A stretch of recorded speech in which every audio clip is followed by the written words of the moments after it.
Hello everyone, this is the NPC Dungeon as always, and as always, I have a story for you. This one picks up right back where I left off of Luna's story. She's a character who joined after that player's other character, her brother, died. She was a backup character who adopted a young girl as her daughter and joined the party on their quest to find a cult in an abandoned city that had been overgrown and overrun with nature and wildlife. The players were sent to go find a camp of brainwashed mercenaries who had apparently held captive a part of a tribe of gnomes, and this is where you pick up. So what happened?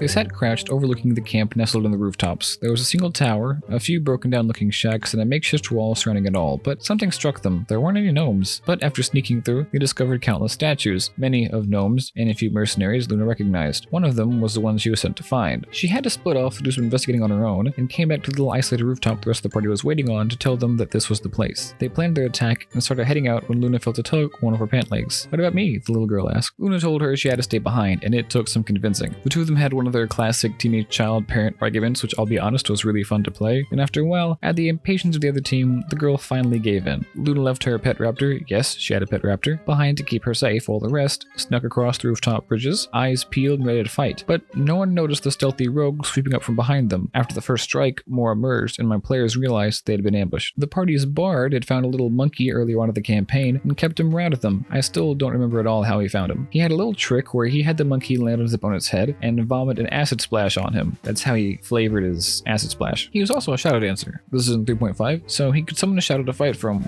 The shadow couldn't hit anything to save its life. He kept rolling very low for it. You may know that shadows in 3.5 have an incorporeal touched attack that deals 1d6 strength damage. Well, since the shadow kept missing, we just flavored as it forgetting that it had this, winding its arm back as if to punch, and then just passing through their opponent. If you remember, this is the same shadow that summoned a ship made out of shadow, just as a fun illusion, as it flew over the air alongside the party's flying boat that they had. Yeah, there's a lot that happened in this campaign. Meanwhile, the party's resident tank, the Blackguard Paladin Thane, who sacrificed chickens on a daily basis to satisfy the evil entity that resided in a gauntlet that had since attached itself to his arm, was busy slaughtering their foes without issue. But it wasn't long before the fight began to slow as a beholder emerged from the tower and descended down upon them. It spoke with the same voice they'd all heard, telling them that the girl could not be allowed to live in the last episode. He said that he'd be the one to bring her back to the three, the group that wanted her dead. This sent Luna into a frenzy. She shouted that she had a plan but couldn't do it as long as the beholder's main eye was negating her magic. She spent this combat summoning good berries and little monkey friends. I guess she wanted to be like Amaros, the bard I mentioned earlier, but she wasn't doing much else. Against his better judgment, Amaros took his chance and started mocking the thing. It turned to him. His only thought was that this better be worth it. Luna knew she didn't have much time, so she had to act fast. She ran into one of the little broken down shed buildings that she had seen before until she was at eye level with this thing. No pun intended. Honestly. She was a druid, so she looked down at the berries she had summoned, draped them over the monkey, and cast a spell on them. She stepped out and threw the monkey at the beholder. I'm not sure why summoning a monkey was necessary here, but the spell that she cast was Fire Seed, and they all watched as the beholder burst into flames, along with the tower that he came from, as chunks of stone blew out and fell over the beholder below, crushing it. After that, they took care of the rest of the mercenaries and got ready to head off. But before they could, Luna had to find a way to bring the statue back. At this, Harold Bigsby stood up, brandished a wand that he had found, and aimed it at the statue. He stole it earlier and had no idea what it did. The statue grew in height until it was roughly 15-20 feet tall. He tried it again until it spread wings, and after another time, one of her arms disappeared, replaced by a stony tentacle. One of her legs vanished. The others eventually convinced him to stop and decided it was probably best not to bring her back at this point, so they decided to forget this ever happened and turned back around and started to head back, stopping to pick up the raptor and little girl. But only the raptor remained, whimpering and injured. It was all a distraction. They had her now, and Luna thought she knew exactly who was behind it. If all the other mercenaries are brainwashed, why not the ones she had talked to? And she was even more convinced of her theory after finding tracks in their location leading deeper into the city. And they followed them right to the temple the woman had told Luna to meet her at. This place wasn't overrun by nature. It seemed actually to be a haven from the wilds outside. The priest who ran the temple presented the woman who had agreed to meet the party here. She had tried to steal from them just as Luna had requested, but that wasn't enough to convince her. She charged the woman and took the entire party to hold her back and convince her that she had nothing to do with her adoptive daughter's disappearance. And it was true, she didn't, but that could wait. Other people started filing into the temple, including a noble who used to run mining in the city, an old gnome that met outside, and several other important looking figures. They were all taking the city back, and they needed the party's help, but I'm not even going to try to tackle that story in this episode. And so that's my story this week. Hope you liked it, and thanks very much for watching. Next week, I'll tell a few mini stories of players who had to come to grips with the consequences of their actions, and a DM advice episode all about dealing with random player nonsense. So until then, let's learn something.